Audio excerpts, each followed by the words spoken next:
मीनू आणि माधवच्या लग्नाला 5 वर्ष झालेली असतात. त्यांना काही मूलबाळ नव्हतं. तिचा इलाज करण्यासाठी मीनूच्या सासरची माणसं 1 पैसाही खर्च करायला तयार नसतात. त्यामुळे मीनू नेहमी उदास असायची. रिकाम्या वेळात ती शेजाऱ्या पाजाऱ्यांचे कपडे शिवून देत असे. माधवची आई त्याला सांगत असे, माधव, माझं ऐक आणि तिला घटस्फोट देऊन टाक आणि तू दुसरं लग्न कर. आई, आमच्या नशिबात जर बाळ असेल तर आम्हाला नक्कीच होईल. आई रागाने म्हणते, तू सुद्धा बायकोचा नंदी बैल आहेस. सगळ्यांचं बोलणं ऐकून मीनूला खूप रडू येत असेल, पण तिच्या हातात काहीही नव्हतं. एकदा तिची नणंद रत्ना आपल्या 6 महिन्यांच्या मुलीला गुडियाला घेऊन त्यांच्या घरी येते. मीनूला खूप वाटायचं की गुडियाला जवळ घ्यावं, पण सासू तिला गुडियाच्या जवळ अजिबात फिरकू सुद्धा देत नसे. एकदा जेव्हा गुडियाचं मालिश सुरू होतं तेव्हा मीनू सुद्धा तिथे जाऊन उभी राहते आणि तेव्हा, तू इथे काय करतेस? जा आणि आपलं काम कर. 2 दिवसानंतर रत्ना आपल्या घरी निघून जाते. मीनू पुन्हा स्वतःला कामात गुंतवून घेते. मीनूच्या डोळ्यासमोर गुडियाचे इवले इवले कपडे येत असतात. त्या दिवशी रात्रभर मीनू रडत बसते. रात्री तिच्या स्वप्नात एक साधू महाराज येतात. अश्रू ढाळणे बंद कर. तुझ्या घराच्या मागच्या बाजूला जा. तिथे तुला एक पेटी ठेवलेली दिसेल. ती पेटी उचल. लवकरच तुझ्या घरामध्ये, अंगणामध्ये बाळाचं आगमन होईल. जेव्हा मीनूला जाग येते तेव्हा सकाळ झालेली असते. ती धावतच घराच्या मागच्या बाजूला जाते. ती पाहते की खरोखरच तिकडे एक लाकडाची पेटी ठेवलेली असते. मीनू पटकन ती पेटी उचलते आणि तिच्या खोलीत घेऊन येते. सासू तिला पेटी घेऊन येताना पाहते आणि धावत तिच्या जवळ येते आणि तिच्या हातून पेटी हिसकावून घेते. पेटी अंगणात ठेवून सासू ती पेटी उघडून बघते. काहीही नसतं. तिला खूप राग येतो. ती तणतणत पेटी तशीच मीनूला परत देते. मला वाटलं की तुझ्या माहेरून काही भेटवस्तू आल्या असतील, पण पेटी तर रिकामीच आहे. मीनू ती पेटी तिच्या खोलीत नेऊन ठेवते आणि त्यावर एक पंखा ठेवून देते. दुसऱ्या दिवशी ती पेटी उघडून बघते तर तिच्या आत एक तसाच पंखा असतो. मीनूला या गोष्टीचं आश्चर्य वाटतं. कदाचित माधवनीच सगळ्यांपासून लपून हळूच गपचूप हा पंखा इथे ठेवला असणार. जेव्हा मीनू माधवला त्याबद्दल विचारते तेव्हा माधव म्हणतो, पेटीत पंखा ठेवायला मी का वेडा वाटलो काय तुला? दुसऱ्या दिवशी मीनू त्या पेटीवर एक 100 रुपयाची नोट ठेवते आणि रात्रभर तळमळत बसते. सकाळी उठून जेव्हा ती पेटी उघडते तेव्हा तिला आत एक 100 रुपयाची नोट मिळते. तिच्या आनंदाला पारावर राहत नाही. आता ती सगळी कामं अतिशय आनंदाने करू लागते. तिच्या लक्षात आलेलं असतं की ती एक जादूची पेटी आहे. पेटीवर जी वस्तू ठेवाल तशीच वस्तू त्या पेटीच्या आत तयार होते. आता रोज रात्री त्या पेटीवर ती एक नोट ठेवू लागते आणि ती डबल होते. हळूहळू तिच्याकडे भरपूर नोटा जमा होतात. ती तिच्या पतीला सांगून एका मोठ्या हॉस्पिटलमध्ये तिचा इलाज करण्याचा निर्णय घेते. हे थोडे पैसे आहेत, शिवणाची कामं करून मी जमवले आहेत. आपण एखाद्या चांगल्या हॉस्पिटलमध्ये जाऊन माझा इलाज करूया. ठीक आहे, आईला विचारून सांगतो मी तुला.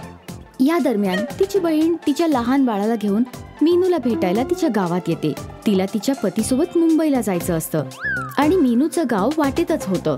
मीनू तिच्या बहिणीला रात्री तिच्या खोलीत झोपायला सांगते. त्या दोघींना खूप गप्पा मारायच्या असतात. रात्री बाळ गादीवर उलटी करतं, त्यामुळे सगळी गादी ओली होते. मीनू, या पेटीवर काहीतरी अंथरूण घाल. बाळाला तिथेच झोपू दे. आपण दोघी खाली झोपूया.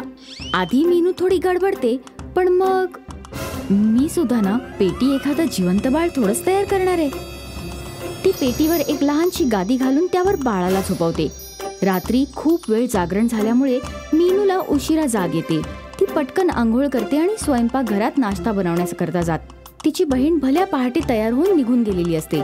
जेव्हा मीनू तिच्या खोलीत परत जाते तेव्हा मीनू पेटीवरून गादी बाजूला काढून ठेवते, नाहीतर सासूबाईंना कळेल की बाळाने गादीत उलट्या केल्यात आणि त्यामुळे गादी खराब झाली. पेटीवरून गादी बाजूला करताच तिला असं जाणवतं की पेटीच्या आत काहीतरी हालचाल होते. ती पेटी उघडून आत बघते तर तिला आश्चर्याचा धक्का बसतो. बहिणीच्या बाळासारखं दुसरं एक बाळ पेटीच्या आत आरामात झोपलेलं असतं. पेटीचं झाकण उघडताच ते बाळ डोळे उघडतं आणि हसऱ्या चेहऱ्याने हात पाय हलवू लागतं. ओह, साधू महाराजांचं म्हणणं खरंच ठरलं. ती बाळाला उचलून घेते आणि धावत धावत बाहेर येते. सासूबाई, हे बघा किती गोड बाळ आहे ना. हे कोणाचं बाळ आणलंस तू? सासूबाई, हे माझंच बाळ आहे. सासूला आणि तिच्या पतीला आतापर्यंत घडलेल्या सगळ्या घटना ती सांगते. ते ऐकून सगळे खूप खुश होतात. सासू तर बाळाला स्वतःच्या मांडीत घेऊन बसते. ते बाळाचं नाव गुड्डू असं ठेवतात आणि एका महिन्यानंतर, मीनू, या बाळाला एकदा त्या पेटीवर झोपव. कुणास ठाऊक, कदाचित आणखीन एक बाळ मिळू शकेल. मग आपल्या घरात 2-2 बाळं असतील. मीनू त्या दिवशी गुड्डूला जादूच्या पेटीच्या वर झोपवते. सकाळी पाहते तर जादूच्या पेटीत आत आणखीन एक बाळ आलेलं असतं. सगळं कुटुंब त्या दोन्ही मुलांवर खूप प्रेम करतं आणि त्यांचं चांगलं पालन पोषण करून त्यांना मोठं करतं. जादूच्या पेटीच्या कृपेमुळे त्यांच्याकडे आता एक मोठा बंगला, धनसंपत्ती, नोकर, चाकर आणि अपत्याचं सुख सगळं काही असतं. मीनू आता या जादूच्या पेटीला सामानाच्या खोलीत ठेवून देते, म्हणजे बाहेरच्या कुणा व्यक्तीला ही पेटी दिसायला नको. जेव्हा एखाद्या वस्तूची गरज असेल तेव्हा ती वस्तू या पेटीच्या वर नेऊन ठेवीन. सकाळ झाल्यावर तशीच एक वस्तू ही जादूची पेटी मला देत राहील. अनेक वर्ष उलटतात. मुलं आता मोठी झालेली असतात. त्या दिवशी दिवाळी होती. तिची सासू एक पणती पेटवते आणि सामानाच्या खोलीत नेऊन ठेवते. थोड्या वेळाने मुलं खेळता खेळता सामानाच्या खोलीत जातात आणि ती पणती पेटीच्या वर ठेवून देतात. सकाळी जेव्हा मीनूला काहीतरी जळल्याचा वास येतो तेव्हा ती धावत जाते. ती जाऊन पाहते की सामानाच्या खोलीतून धुराचे लोट बाहेर येत आहेत. सगळे जण मिळून आग विझवतात, पण जादूची पेटी जळून गेल्यामुळे मीनू रडून रडून बेजार होते. माधव तिची कशी बशी समजूत घालतो. आपल्याला जे काही हवं होतं ते सगळं आपल्याला मिळालेलं आहे. आता जे आहे त्यातच समाधान मानायला हवं. जी गोष्ट आपोआप आली होती तशीच ती आपोआप निघून गेलेली आहे. आपल्याला जादूच्या पेटीने बरंच काही दिलेलं आहे. मीनू आपल्या पतीचं म्हणणं ऐकते आणि आनंदाने जीवन व्यतीत करू लागते.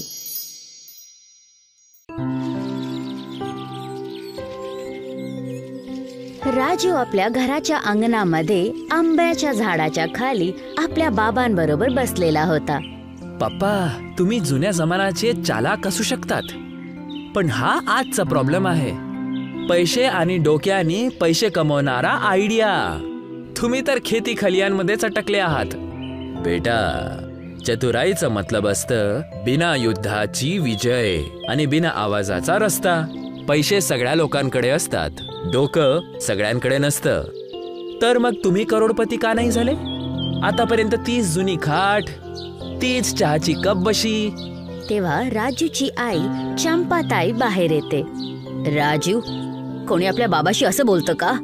तुझ्या बाबांनी माहित नाही किती लोकांची मदत केली आहे गावामध्ये. हो ग आई, आता तुम्ही दोघंच बघा. गावामध्ये पिझ्झाचं रेस्टॉरंट उघडणार आणि खरी आयडिया काय असते ना ते मी सांगेल. गावात पिझ्झा, लोक इकडे भरीत पोळी खातात बेटा. आता तुम्ही मागे सरका, मी शेत विकणार आणि काहीतरी मोठं करणार. हे ऐकून चंपाताई आपल्या नवऱ्या गणेशला बोलते, ऐका हो, एकदा मुलाला ते करायला द्या जे त्याचं स्वप्न आहे. चारपाईवर बसलेला सरपंच बलिया सिंग होता. अरे गणेश, तू जमीन का विकत आहेस? मुलगा म्हणतो आता शेत नाही, पिझ्झा उगवायचा आहे. मग तर त्याच्या डोक्यात शेतच उगत आहे, गावात पिझ्झा. गणेश मजबुरीमध्ये होकार देतो. एक शहरी वेशभूषावाली मुलगी घरामध्ये प्रवेश करते. बाबा भेटा, ही आहे नताशा. हॉटेल मॅनेजमेंट मध्ये ही माझ्या सोबतच होती आणि माझी होणारी बायको सुद्धा. अरे बाळा, लग्नाच्या आधी मुलगी मुलाच्या घरी नाही राहत. संध्याकाळी मंदिरामध्ये गणेश आणि चंपाताई राजू आणि नताशाचं लग्न लावून देतात. एक चमचमणारा विदेशी स्टाईल मध्ये रेस्टॉरंट तयार झाला होता. राजू, आता वेळ झाला आहे एक आलिशान रेस्टॉरंट चालवायचा. हे गावाचा विचार बदलणारा विचार असणार. रेस्टॉरंट मध्ये हलचल होते. सगळे ग्राहक पिझ्झा खात होते. मोठ्या शहराचा स्वाद लागत आहे. चीज तर भारी आहे, पण काहीतरी वजनदार वाटत आहे. जर वरती भरता असलं असतं ना तर खूप मजा आली असती. 2-3 दिवसाच्या गर्दीच्या नंतर ग्राहक यायचे बंद झाले. राजू आणि नताशा हिशोब लावत होते. राजू, सगळे पैसे संपले आहेत. इंग्रेडियंट्स विकत घेण्यासाठी पण नाही उरलेत. सगळं लावलं रेस्टॉरंट मध्ये. आता राजू, आता तर टमाटे आणि पनीर विकत घेण्यासाठी पण पैसे नाहीयेत. वेटरची पेमेंट कशी द्यायची? गाववाले एवढ्या खालच्या थराचे असतील हे विचारच केलं नव्हतं. तेव्हा राजूच्या गावाचा बलराम एक शातिर मुस्कान घेऊन तिथे येतो. काय झालं राजू? तुझ्या चेहऱ्यावर ही चिंता का दिसत आहे मला? आता तुम्हाला काय सांगू बलराम दादा, वडिलांचं शेत विकून आम्ही तुमचीच जमीन घेतली होती आणि विचार केला होता की पिझ्झा रेस्टॉरंट गावाच्या मार्केटमध्ये खूप मजा करेल. 2-3 दिवस पर्यंत तर सगळं चांगलं होतं, पण 2-3 दिवसांनंतर ग्राहकांनी यायलाच बंद केलं. आणि आता आमच्याकडे पैसे सुद्धा नाहीयेत. माझा तर विचार करून डोकं दुखत आहे की आता आम्ही काय करणार. आता काय होईल? अरे चिंता का करतोस राजू? एक काम कर, तू माझ्याकडून पैसे उधार घे. अरे नाही बलराम दादा.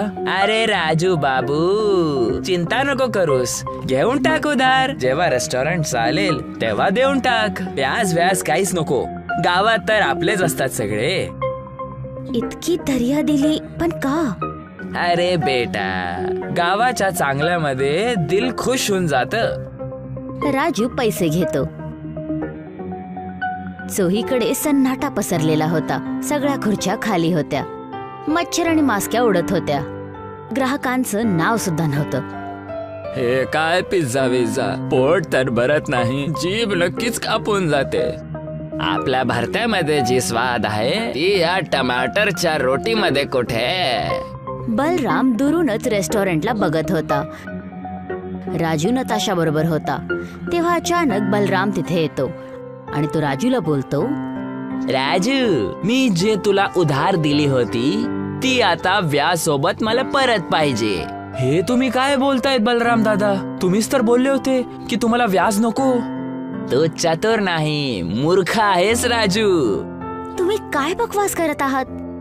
मी नेहमी राजूचे वडील गणेशशी आतल्या आत जळत होतो, कारण गावात सगळीकडे गणेशची चतुराई चालते. जेव्हा मला कळलं की गणेशचा मुलगा राजू गावात आपल्या वडिलांची शेत विकून रेस्टॉरंट ओपन करणार आहे, ते पण पिझ्झाचं, मी तेव्हा समजून गेलो की बेटा बापाचं नाक कापून टाकणार आणि वाहणाऱ्या गंगेमध्ये मी सुद्धा हात धुणार. म्हणजे काय म्हणायचंय तुम्हाला? म्हणजे हे आहे की जी मी तुला रक्कम दिली होती ना उधारसाठी, तर ते मला 1 महिन्यात वेळेच्या आत नाही मिळाली, तर तुझी ही पूर्ण रेस्टॉरंट आणि त्याची जमीन माझी होणार, पंचायत होणार. इतकं बोलून बलराम आकडून तिथून निघून गेला. बलराम जसंच तिथून गेला, राजूचे बाबा गणेश डोकं खाली करून आत येतात. तू जे बोललास ते मी सगळं ऐकलं. जेव्हा तू रेस्टॉरंट बनवण्यासाठी बलरामची जमीन घेण्यासाठी विषय काढला होता, मी तेव्हाच तुला सतर्क केलं होतं, पण तू ऐकलं नाहीस. आणि वरून तू माझ्याशी न विचारता त्याच्याकडून पैसे उधारीमध्ये सुद्धा घेतलेस. मी तुला कधीपासून सांगत आहे की बलराम आतल्या आत माझ्याशी जळतो. तो तुझं नुकसान करायला नक्कीच प्रयत्न करणार. तुम्ही बरोबर बोलते बाबा. आता काही नाही राहिलं. बलराम व्याजासोबत पैसे मागतो आहे. 1 महिन्यात व्याज नाही दिला तर रेस्टॉरंट पण जाणार आणि घर सुद्धा. आता तू तुझं केलंस. आता माझी बारी आहे. आता तू ते करणार जे मी सांगणार. हो बाबा. उद्यापासून किचन मध्ये भरीत बनणार, वांग्याचं भरीत, आणि तेच वांग्याचं भरीत चढणार पिझ्झ्यावर आणि नाव होणार भरताचा पिझ्झा. बाबा, कोणी नाही खाणार भरीतचा पिझ्झा. हे गाव आहे, इकडे पिझ्झा नाही चालणार, पण भरता सगळ्यांनाच आवडतं. दोघांना मिळवलं तर हृदय आणि जीभ दोन्हीही जिंकणार. भरता पिझ्झा तयार झाला होता. कुरकुरा बेस, वांग्याचा भरता, देसी तडका आणि हिरवीगार कोथिंबीर. गावातली ममता आत्या सगळ्यात पहिला तुकडा चाकते. अरे वा, जसं भाकरीवर भरता लावलेला आहे, पण कुरकुरा. मज्जाच आली. हळूहळू ग्राहक यायला लागतात. काही दिवसांनंतर रेस्टॉरंटमध्ये गर्दी लागली होती. सगळीकडे आनंदाचा माहोल होता. प्रत्येक टेबलावर भरता पिझ्झाच दिसत होता. एकदम घरासारखं स्वाद आहे. पिझ्झाचा पण देसी रूप असू शकतं, हे तर मी कधी विचारच केला नव्हता. राजीव आणि नताशा किचन मध्ये बिझी होते. बलराम दुरूनच रेस्टॉरंट मध्ये गर्दीला बघत होता. हा म्हातारा गणेश तर परत पासा पलटवायला लागला. तेव्हा रेस्टॉरंटच्या आतून राजीव आणि नताशा बॅग घेऊन बलरामकडे येतात. बलराम वाईट प्रकाराने घाबरतो. राजू ती बॅग बलरामला देतो आणि बोलतो, हे घ्या तुमचे पैसे, व्याजासकट. आणि आपल्या आयुष्यात एक गोष्ट लक्षात ठेवा, तुम्ही कुणाकडून ईर्ष्या ठेवून कधीच यशस्वी नाही होणार. ईर्ष्या करणारा कायम स्वतःचाच नुकसान करतो. हे ऐकून बलराम डोकं खाली करून तिथून निघून जातो. गणेश खाटावर बसलेला होता. तेव्हा राजूच्या मोबाईलची घंटी वाजते. हॅलो. हो, NDTVतून. हो, बरीचचा पिझ्झा भिलापूर पासूनच सुरू झालं. राजू, हे बघ, सोशल मीडियावर ह्या फूड ब्लॉगरने आपला व्हिडिओ टाकला आहे. दोघे जण हक्के बक्के राहतात. एक मोठा आयोजन झाला होता. सगळे गाववाले जमा झाले होते. मंचवर राजू आणि नताशा उभे होते आणि खाली गणेश आणि चंपाताई. चंपाताई राजूकडे येते. बाळा, आता तुला समजलं ना की चतुराईचा अर्थ? हो आई, आता समजलो की असली बिझनेस तो आहे जो हृदयातून केला जातो. आणि वडिलांपेक्षा भारी बिझनेस गुरु मी आजपर्यंत नाही पाहिला. इतकं बोलून राजू सगळ्या गाववाल्यांकडे बघतो आणि बोलतो, माझे वडील गणेश प्रसाद फक्त एक साधारण किसान नाहीये, ते एक विजनरी आहेत. आज जो भरीतचा पिझ्झा आहे त्यांचाच विचाराचं फळ आहे. गर्दी जोरजोरात टाळ्या वाजवते. गणेश अजूनही खाटेवर झोपलेला होता. मुलं आनंदात रेस्टॉरंटच्या बाहेर पडत होते. दूर भरता पिझ्झाचा बोर्ड चमकत होता.